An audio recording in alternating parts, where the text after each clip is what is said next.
Welcome to the new session and welcome to your first day of class. I'm Marketing Communications Manager Daniel Sloan, and on behalf of Trident, I want to say thank you for taking the next step in your educational journey with us. New students often have a lot of questions, and we are here to help. As a way to ease you into our unique student-centered model, we've designed this webinar that will cover all of the areas vital to success in your chosen program. We are joined by two presenters today. First, I'd like to introduce Dr. George Del Hierro. Dr. Del Hierro joined Trident in 2010 and currently serves as a full-time instructor and course coordinator in University College. During his time at Trident, he has worked closely with students in a variety of roles, including academic advising, financial aid, and academic probation support services. He earned a PhD in educational leadership from Trident and has received numerous awards during his time at the university, including honors for communication and collaboration and for student motivation. He is a passionate advocate for student success. Next, we're joined by Michael Minnaugh, who's been with Trident since 2017. He's currently a project manager in the Center for Student Success, overseeing the online orientation course and teaching Tux 101. He has over a decade of professional experience in education, holding roles such as elementary school teacher, admissions advisor, academic counselor, and finance manager. As an advocate for a positive student experience throughout the entire path to graduation, Michael enjoys working closely with students and helping them to achieve their professional and personal goals. A few notes before we begin today's session. Although a portion of the webinar has been pre-recorded, you have the option to ask questions at any time. Look to the control panel on the right-hand side of your screen. Scroll down about halfway, you'll see a questions box. You can type your question and comments in there. Dr. Del Hierro, Michael, and an advisor, and myself are behind the scenes right now and will address your questions during the live Q&A at the end of the presentation. Now I'm going to hand things off to Michael to get things started. The floor is yours. All right. So first off, I want to say a big welcome to everybody to Trident. We are very excited to have you here, and we're excited that you're here on this first day of class webinar. You're already going to get some of that special sauce to help you move forward and be successful here at Trident. So what we're going to talk about today, a couple tips for success. That'll be my presentation. We'll move into academic writing with Dr. Del Hierro, and then Danny will get back into career networking after we're done, and then we'll get to questions. So let's move on to the next topic and to some tips for success here as an online student. So briefly, we're going to touch on all of these things here. These are very generic aspects of a successful online student, really any student at all. So we will touch on that a little bit more detail, but you want to be confident, ask questions, especially some of those new students that have never been to online school before. We want to make sure that you're comfortable and you know where to find things. So we don't know there's an issue unless you ask. So please let us know. There are lots of resources here that we'll talk about that are available to you if you do have questions. Know that you're supported. That goes hand in hand with what I just mentioned. We have lots of resources and people here to help you out when you get stuck on something. Get to know your professors and your peers. They are a great resource when you're in the classroom and you have questions about your specific subject in your class. They can be a great resource to you. Time management, that is a big one as an online student. That is something that you need to really start thinking about and planning. Today is a great day to do that. The fact that you're here alone tells me that you are taking this seriously, and that is something that you want to take seriously is time management. We'll talk about your long-term academic planning, and then just with everything in life, you got to have fun. I know that Danny had mentioned it's a little bit of a different time that we're in. There's still a lot of joy in the world. We got to make sure we're having fun with everything we're doing. So let's talk a little bit more in detail about some of these aspects here on the next slide. So the first thing that I want to talk about that's very near and dear to me is time management. As Danny mentioned in my introduction, I am an online student. I actually just finished a program, so I guess not technically anymore, but I'm looking to continue on with my education. I'm also a father of 2 children. I work, as has been mentioned. I know that many of you out there are here in the online world because you all wear different hats and you all have different responsibilities that you have. Online schooling is a great option for those that can be flexible, and you can fit that time in your schooling into those moments in your day that you can fill them, and you can get a lot from that. But that time management plan is something that you need to be successful. So a couple of things that we want to talk about. Everybody's time management plan is going to be a little bit different. So create one that is going to work for you. When I was a student, what I found most helpful was setting aside specific times of the day, a couple of days a week, that I would go to school. I would treat it just like I was, going to class at a brick and mortar institution. So Tuesdays and Wednesdays in the evenings, and then Saturday mornings were my class time. So my family they knew that that was something that it was important to me, and I was able to go into the office and I was able to do the work that I need to do for my class. So whether that is something that you need to do, or some students will log in every single day just so they're in the flow of getting into the classroom, and then they get more comfortable, especially those new students that have not attended online classes before. You can poke around, you can get used to that flow of being in there every day, and then you're going to find that rhythm that is going to work for you. But I definitely would consider setting aside specific times and days that is going to work for you. Now, with the online school, we know that holidays, weekends, even with brick and mortar school, there are holidays, birthdays, things that come up in the middle of classes. So it's great that this offers you that flexibility, that you can still attend those things, you can still have a weekend, you can still have family time, but you can plan around that. So you know what is going to happen in your life in terms of schedule for the most part, if it's a birthday or a holiday that you're going to go on vacation for. So you can schedule time around that. You can do a little bit of more work ahead of time, or you can do a little bit of work after when you're done. So it's a great way that you can fit this stuff in to your life and still get your degree. Some people thrive on list making. That is my wife. So she is someone who wakes up every day and she writes down a list of 15 things she wants to accomplish in the day. She gets a lot of joy out of crossing those off. So maybe that's you. Whatever that time management plan is, it is definitely something that is the key to success as an online student. What I tell all of my students is that the beauty of online school is that you can go to classes whenever you want, but you can also not go to classes whenever you want. So when you develop that plan, you're able to hold yourself accountable to be there when you need to be there. Built into that plan needs to be some support and some flexibility too, because we all know that something is going to happen. Plans don't work out every single time. So if that happens, don't get discouraged. You need to let your professors, your advisor, your advising staff know, so we can talk about some options on how to, maybe work around that plan and be flexible. So let's talk on the next slide about some of those other resources that are here to help whenever that plan does not work. So many of you have already met your admissions advisor. That is the person that is your point person from the onboarding process. Many of you may have also met your finance advisor. That is the person that's going to help you with anything financially related, how are classes paid for, etc. If you have not met them yet, the third piece of the puzzle is your success advisor. That's kind of your academic team that you have available to you. Your success advisor is your academic advisor. They're with you through the first day of class today until graduation. So any sort of questions that you have about classes, when you're going to graduate, any of that stuff, that is geared toward them. They're going to keep you on track for your program. So like I said, if you have questions about what classes, how many classes, anything like that, what transferred in, if you're transferring in credits, that's going to be questions that your success advisor will be happy to help you with. And finally, cannot forget professors. I've been hearing so many things from a lot of my students about the amazing, amazing professors that we have here at Trident in terms of the support that they offer. They go above and beyond to help their students. So if there is an issue that you're having, maybe you're falling behind because that time management plan isn't working.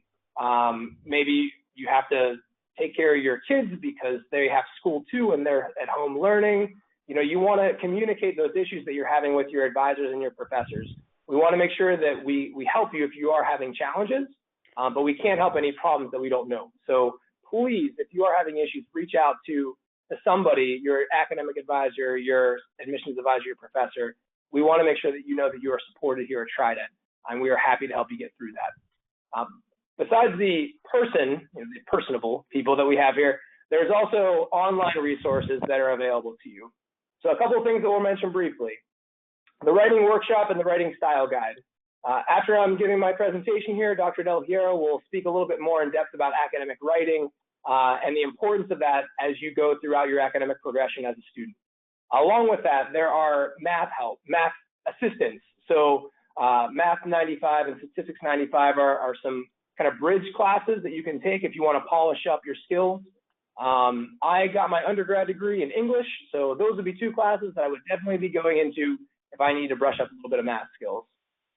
Along with that, there is a website that we do have available that we've just developed that does offer support on a wide range that Daniel's going to share with you in the chat if you'd like to check out. That is also another online resource that is available to you that offers resources ranging from some of these support systems to how do you reset your password, so any sort of technical issues is a great resource that we've just recently developed.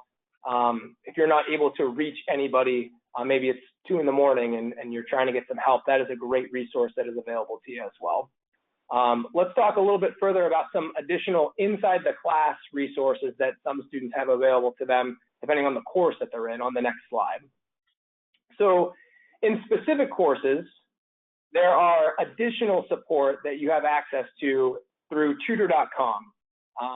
The courses that are listed here are English, English 101, Math 101, 102, BHS 220, Operations Management 300, Finance 301, Tux 101 and 301. A lot of these courses we found that students struggle in, so we want to give a little bit of additional help inside of these classes, just to bridge any gaps that you may have between the content in the course and maybe something's not clicking. So this is 24-hour a day tutoring help for these specific classes. You'd access this inside of those specific courses. So if you're scheduled for an English 101 class in the future or Math 201, you can log into that more section in the class, and you'll see that link for free tutoring. That only appears in these specific courses, but it's a great resource if you do need some additional help. So let's move to the next slide. We'll talk about something that's very near and dear to my heart. That is the orientation. So as Daniel had mentioned, I am the orientation facilitator. So you may have seen my face or my name commenting back to some of your posts. If you have been in there, checking out the course and seeing what a mock classroom is like. If you have not, I highly recommend it. I know that today's your first day of class, but you have access to the orientation for 6 months. It is a great resource to help essentially build confidence. It's a mock class. You can't do anything wrong, so you can click and you can submit things, and you're going to build that confidence to be able to navigate the classroom. Finding where resources are is half of the battle as an online student. So if you have that already under control, then you're stuck with the content, which is that's the part that's the fun part, the engaging part. So we don't want you to be thinking, where do I go to find my grades, or where do I go to access how to email my professor? You can find all that information inside of the orientation. We found that students that do participate in the orientation are far more successful than those that do not. So if you have not yet, I definitely recommend it. I look forward to seeing your threads in there and replying back and getting to know you a little bit more. But yes, you'll have access to that for 6 months as a student. So let's move on to the next slide here, and we'll talk about what to do now. So we've mentioned a few things in terms of successful tips, ways to be successful as an online student. So what do we do now? We want to take that first step and log into your class. As I mentioned before, I know that you may be having some technical issues. Hopefully that is resolved at this point, but if you have not logged in yet, I highly recommend after this webinar is over to log into that first class and introduce yourself. You don't need to wait. You can go in and be that first person that starts the initial thread to introduce yourself in the classroom. So I highly recommend that you do that today. Inside that classroom, you'll see a class list under your communications tab. You can email your professor. You can introduce yourself and tell them a little bit about yourself in a one-on-one format. Send them a direct message. See if there's any sort of, maybe you have something coming up that you need to troubleshoot in terms of time management. That's a great way to do that. especially on the first day of class. It shows that proactivity. If you do have questions, we want you to ask them. As we mentioned, there's lots of people here that want to see you succeed, so please let us know what we can do. We can't solve problems if we don't know that they exist. So let us know if you are having any sort of issues. As we mentioned before, develop that time management plan. That's going to be individualized to you, but you definitely want to make sure that you are working in a way that is working for you. Make sure it's flexible, but still allows you to maintain that work-life balance. That's definitely what we're all about. And then finally, check in with your advisors as you need to. So you may be hearing from your success advisor or your finance advisor throughout your time frame here, just to make sure that things are okay. Don't be alarmed. We just want to know that you're all right and get to know you a little bit more. As Danny mentioned, I am also a success advisor, so I may be talking to some of you sometime here, which would be very exciting.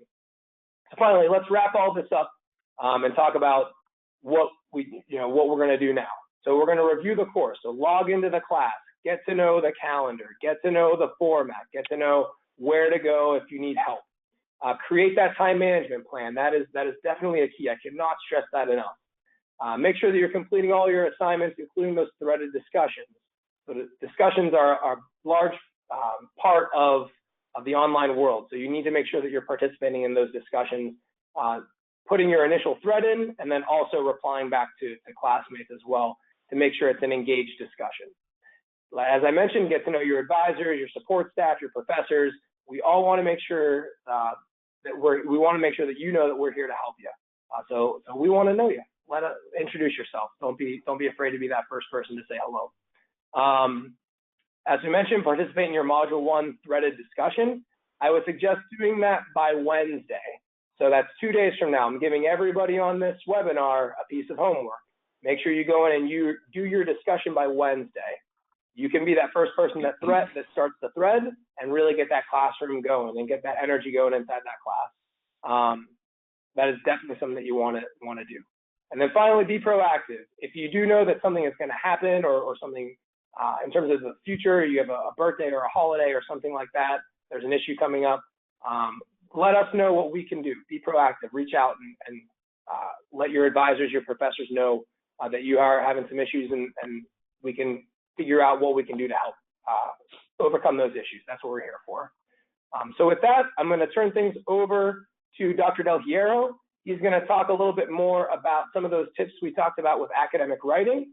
So Dr. Del Hierro, the floor is yours. All right. Thank you, Michael. Great information as always. One of the best that we have here at Trident. So thank you, Michael. On behalf of the faculty, I just want to extend my warmest welcomes to all of you. It's always the most exciting time of the month for us to welcome in a brand new crop of leaders into the Trident family. And so we all look forward to interacting with you, getting to know you, and seeing what great things you accomplish in and out of the classroom. So this section focuses on academic writing. It's one of the points of concern for some students, especially who have been out for a while. It causes some anxiety, and so the goal of these next couple slides are just to relieve some of that anxiety and give you some direction to build momentum. So Michael mentioned it, but these first couple days, it's going to be really imperative for you to get the wheels going. And so I hope to provide a broad overview of what your faculty will expect of you with writing and to relieve some of that anxiety for you. This first slide is it's meant to frame your mindset for what the expectations are within academic writing and why and how is it different from what you might be used to within your military experience or business experience. So the three key differences that I want you to think about between business and / military and academic writing are the goals of writing, the process of writing, and voice. And so when you're in the military, so the first one is the goals of writing. If you're going to graduate from an accredited institution, you're expected to have a high degree of written and oral communication skills. And so that is kind of what we're helping prepare you for upon graduation. So the first point that I want you to think about is the goal of writing. So when you're in a business environment and when you're in a military environment, your goal of writing, the only purpose you're writing is for mission accomplishment and to accomplish objectives. The difference within what you're going to find in an academic environment is that the goal of writing is to help you become a better communicator. And so there are some steps and some areas that we look for as your faculty to help you become a better thinker and to help you become a better writer, a more effective writer. So for example, within the military and in business, you're writing to accomplish this objective as quickly and efficiently as possible. And when you're in your academic classes, we're looking for your logic and rational thought development of your ideas. So sometimes this comes out when you're answering questions as maybe a 1 to 2 sentence or a 1 to 3 sentence reply to answer a question, because you're in that mindset of answering the question and giving the conclusion as quickly and efficiently as possible. But that's not the only thing. That's actually not the most important thing that your faculty is looking for. It's not really what we're looking for. We're looking for the reasons why and how you came to those conclusions, your critical thinking skills, and your logic and your rational thought development. And so that takes more time and it takes more effort to lay out those arguments and to do the research from different sources and integrate the background readings into your experience to support your conclusion. So your faculty member is not just looking for the answer. We're not just looking for the conclusion. We're looking for your reasons why, the thinking and the evidence behind it, and your logic and your rational thought development. The second area of that's a challenge or the difference between military and business writing versus academic writing is the process of writing. So when you're in a business environment or you're in a military environment, your superior would give you a command or an objective to write up a memo or write this up or write that up, do a report. You pass it off to your superior edits it, adds a couple things, passes it off to their superior, and before a decision is made, there's 2 or 3 hands that have touched this document. That's different than what you're going to find here and what your experience will be in an academic environment, because you are the single author of this document, of this assignment. So you have to go through the brainstorming. You have to go through the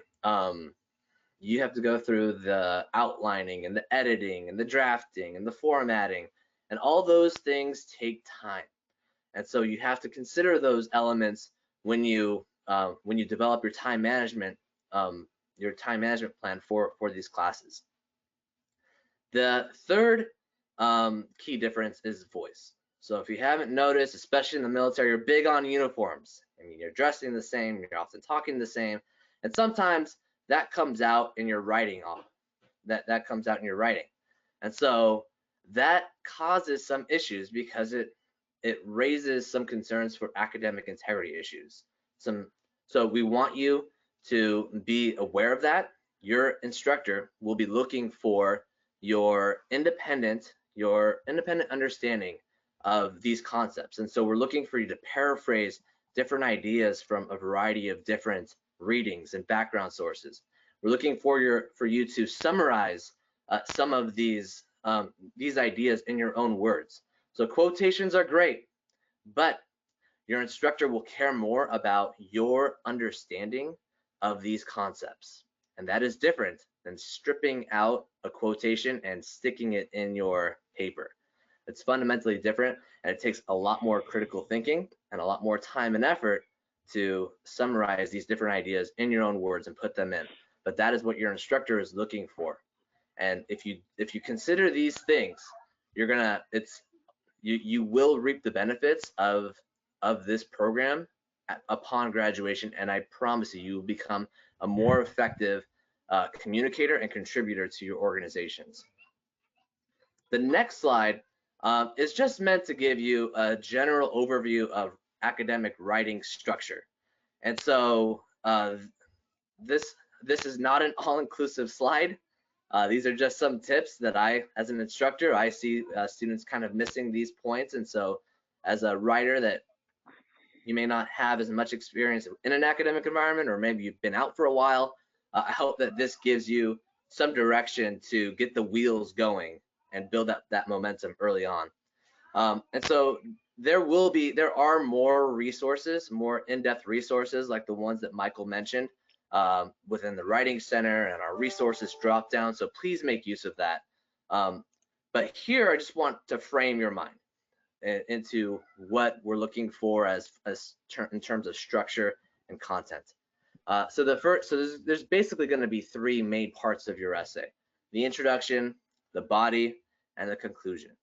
And so your introduction is kind of like any presentation you may give, like a PowerPoint presentation. You always have a first slide that tells your audience what you're going to be talking about and why it's important. And so that's your introduction paragraph. You're just going to be basically presenting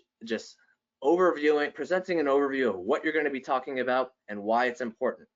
So I want you to think about this, because there's an important statement in your introduction that your instructors look for, and it's called a thesis statement. Essentially, this tells your reader what the purpose is of your essay. And so a great way for you to know what your instructor is looking for is to look at the module learning outcomes. So every module, you have 4 modules. Every module will have learning outcomes on the home page. So every module will have learning outcomes for every assignment on the home page. That is basically what your instructor is looking for, and that is what your instructor will be looking for or measuring your understanding of those concepts. And those are great statements to put into your introduction paragraph, and to help ground you when you're answering these questions. So in addition to the learning outcomes, your assignments will have like 3 or 4 questions that you have to answer. Use those learning outcomes as like the lenses to view those questions. So address the learning outcomes through answering the questions.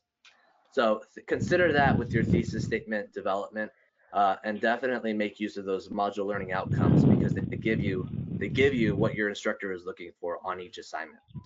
From there, you got your body paragraphs. And so the best recommendations I could give you when you're first getting going in your writing is to break up those questions into sections and subsections using headers and subheaders. So just like on a PowerPoint presentation, you have headers that tell your reader or tell your audience what this slide is about. Same thing within your essay. Include a header, include subsections within that make it overtly obvious to your instructor that you are addressing this part of the assignment. This is the key term that you're going to be addressing. So not only does it provide some structure for you for your essay, but it also makes it very obvious for your instructor that you are hitting all those points within your assignment. And so again, going back to the content of your assignment, is your instructor looking for the conclusion? Yeah, sure, we're looking for your answer to the question, but again, we're looking for the reasons why. And so when you draft your paragraphs, I kind of want you to think about aiming for about 4 to 7 sentences. Trust me, nobody's going to be counting your sentences out, but I think it's a good guideline for you, because if you're going below that 4-sentence mark, then you're probably being a little bit too brief or concise, and you're not exploring the topics or discussing the topics in detail. So make sure you're going back and citing some evidence from your background readings. Again, we're looking for APA citations and some evidence, some objective research and evidence to support your conclusions. And if you're going above that 7-sentence mark, then you're probably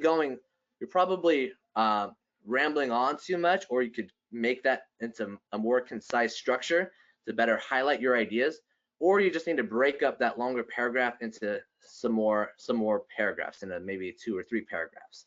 But you don't want to go on and on a page and a half of text, of block text. You really want to break that up into small sections and subsections, include those headers, and make it really easy for your instructor to pick out those main points. If you're struggling, again, I talked about the thesis statements above, but if you're struggling in terms of how to start a paragraph and what your instructor is looking for, I always mention these points right here.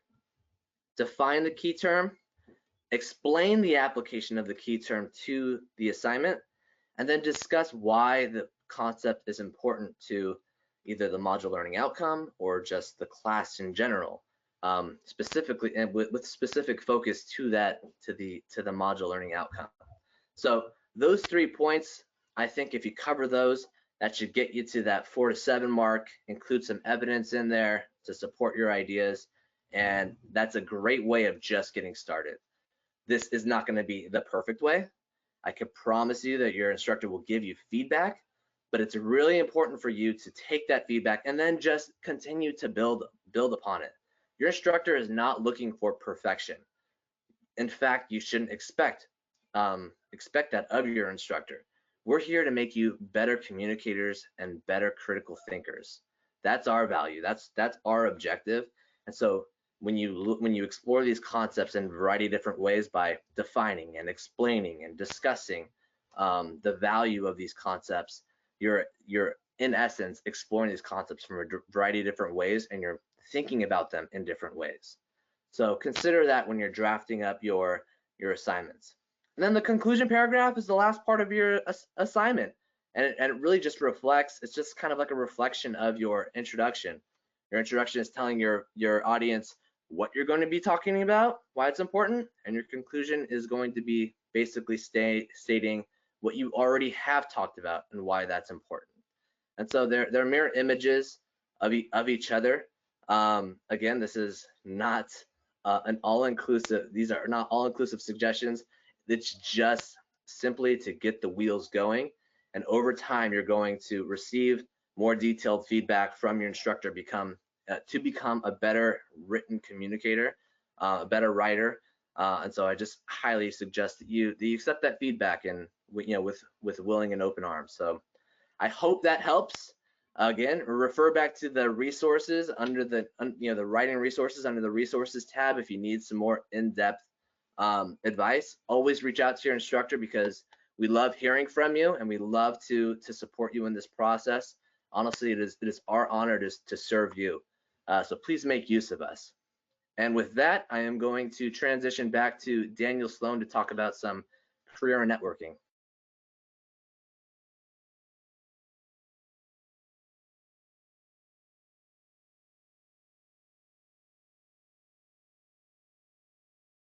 Hello, everyone.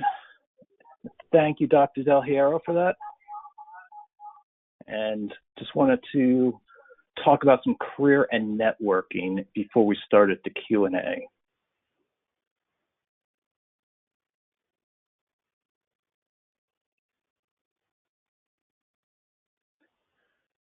So hold on one second, and then we'll be joined by Dr. Del Hierro and a student success advisor, Olivia Garcia, in just a moment. So get your questions ready. We're looking forward to answering them. But first, I want to talk about some resources. We have Alumni Fire, and don't let that name fool you. It's for all of our students, not just Trident alumni. So if today is your first class at Trident, and even if you haven't taken your first class yet, or started work on your first class, go sign up. It's a great resource, and it's a place where you can connect with other students, alumni, faculty, and staff, and to get advice on a whole host of subjects. And you could even find a fellow Trident student living in the same city as you. And if you have any questions about that, just reach out to alumni@trident.edu for more. And also, we have Career One Stop. It's a source for career skills development, and a lot more. If you log into your student portal and go to the bottom, you'll see a link there. And if you have trouble finding, just let us know, or you can reach out to Trident for Careers. That's the number 4 careers at trident.edu. And you'll be able to talk with James Shiver, who is the manager of our Career Center, and he'll be happy to help you.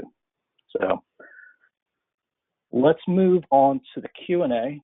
And like I said, we are joined by a couple folks here, Dr. Del Hierro and Olivia Garcia from our Center for Student Success. Dr. Del Hierro.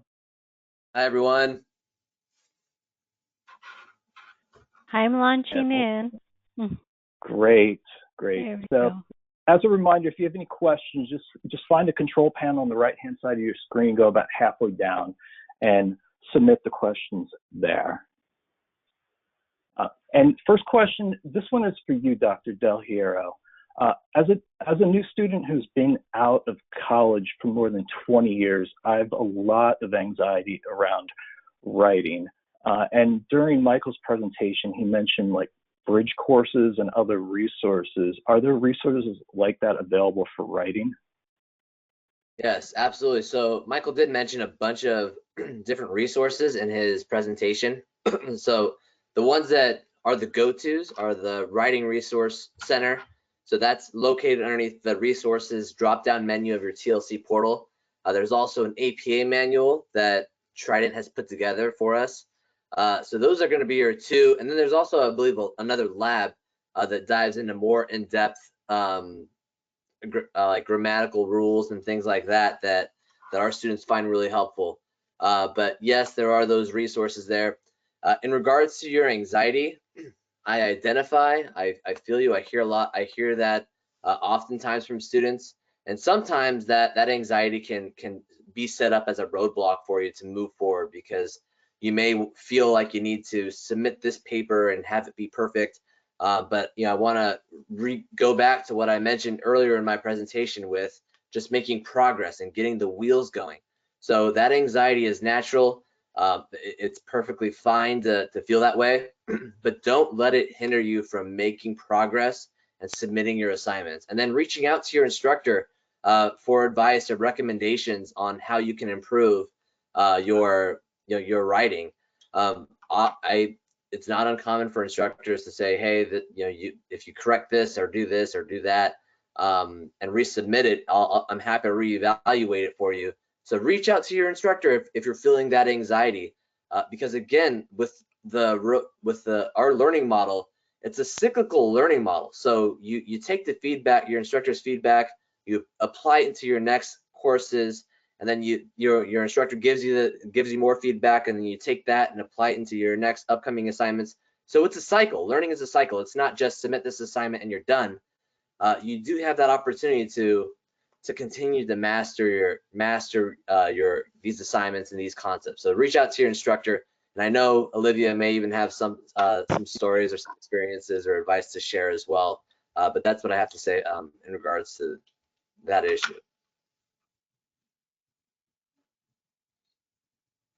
Okay, thank you, Dr. Del Hierro. And I neglected to mention that unfortunately Michael will not be with us today. He had a last minute family emergency, but we wish him well. And if you have any questions directly for him, we'll make sure to send those his way. Olivia, next question. This one is for you. And let's see. And that question is, I'm in the military and I go out in the field each month for about 2 weeks. How can I communicate this with professors, and how can I stay ahead of my work so I don't fall behind? Because this is definitely something that takes a big chunk out of my schedule each month. So as an academic advisor, I work with all military, and it happens a lot. Communicating with professors, communicating with your student success advisor is very important. We offer extensions to help, especially with military students that are even on deployment. And the extensions are good for 30 days after course ends, so it's very, very doable to help. Communicating with professors is very, very important. Professors do communicate with their advisors as well, so it's like a cycle of communication. So just let your student success advisor know what is going on ahead of time, so they can definitely work with you. Yeah, sometimes I mean, this doesn't have to just be military students, but for all students, sometimes you may fall into this feeling of not wanting to ask for help because it's like a sign of weakness. But believe me, if anybody knows about the adult learner or the military learning experience, it's us. It's Trident University. You're at the right spot. So we understand how daily priorities and family emergencies pop up, and work obligations pop up, and we've got this COVID pandemic happening. You're in the right spot to support you with anything that comes up that may prevent you from moving forward in your class.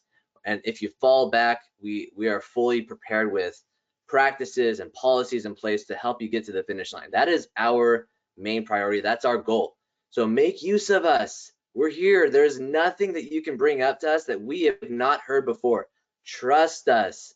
So I just wanted to let you know that, don't waste time reaching out to us if anything may prevent you from moving forward in the class and completing your degree, because we've heard it all before. We're fully prepared to support you in that, and we want to. So allow us to help. And to add to that, you are so right. As you can see, I'm working from home, as you can see right behind me. And I know many parents are doing the virtual learning with their children as well. So we know that takes a lot of time. It's very important, but we are here to help. Yeah, definitely agree with that. And Olivia, next question for you, and it's about the orientation. I'm feeling a bit overwhelmed, and I was looking at the orientation in addition to the first module.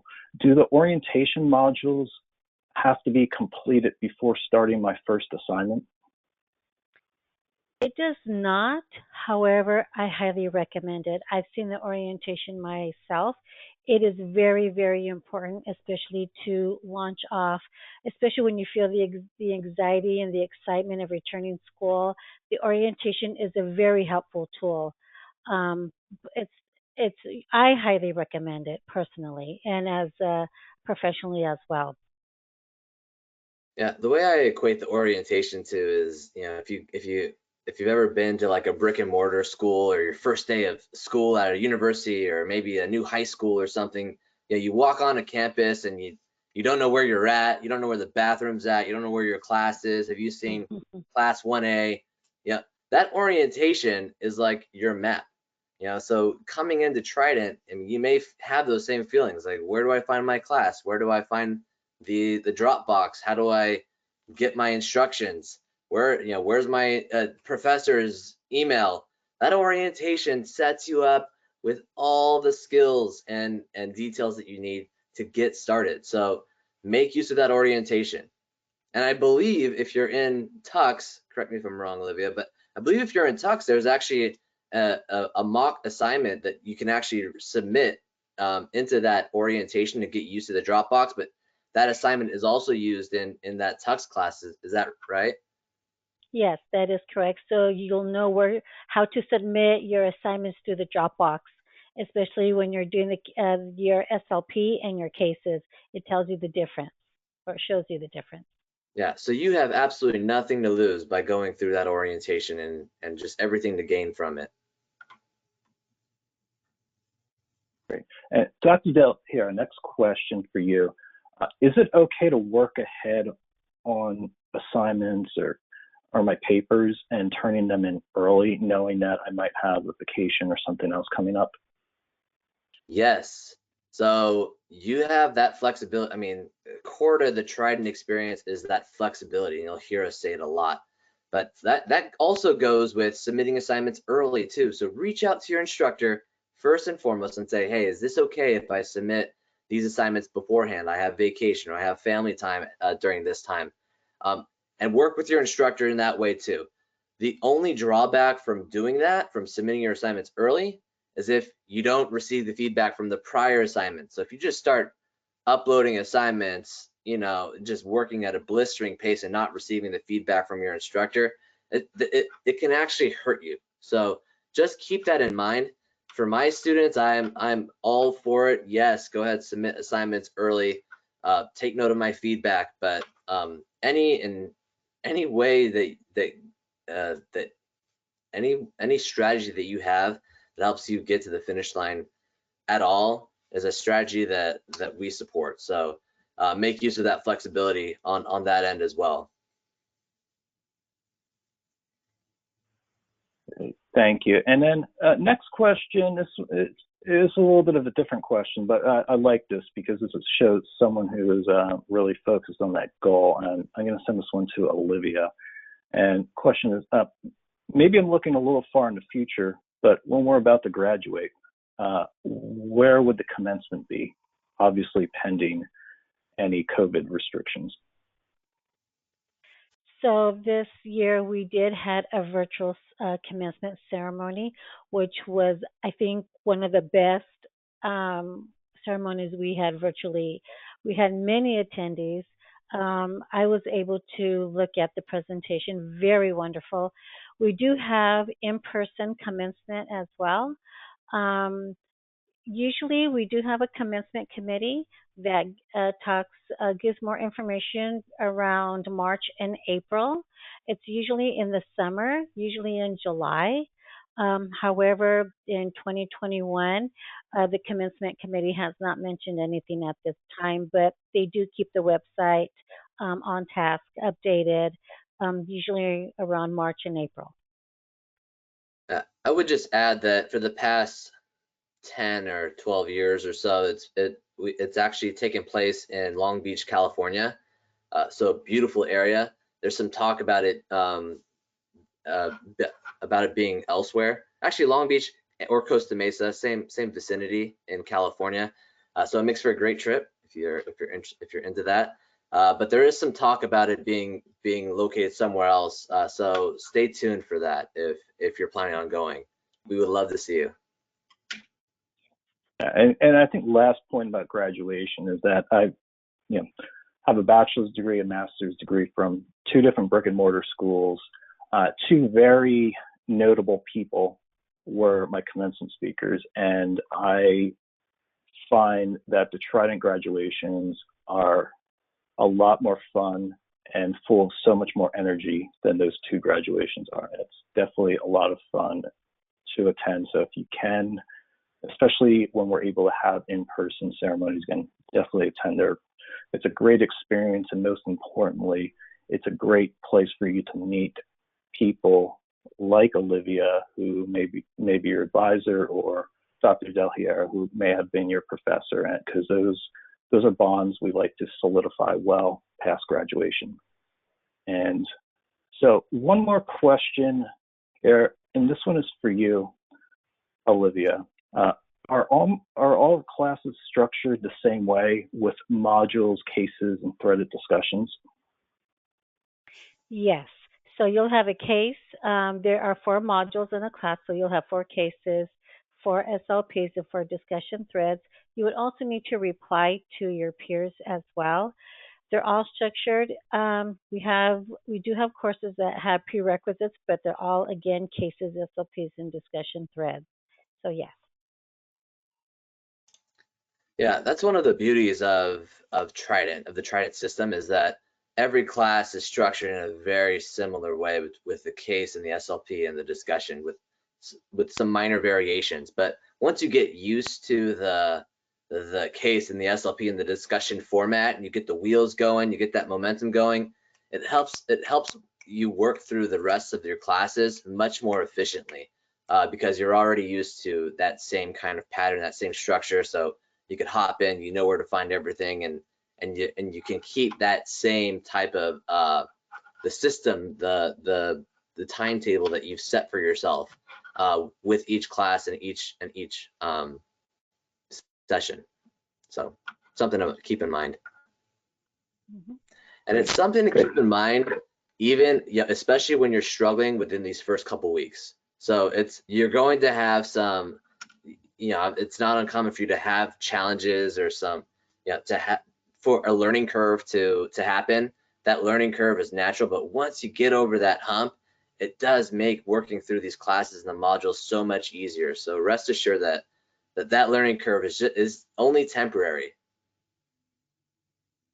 Great. Yeah, great advice. And yeah, don't be afraid of those hiccups because it's, what is it they say? There's no failure as long as you learn from your mistakes.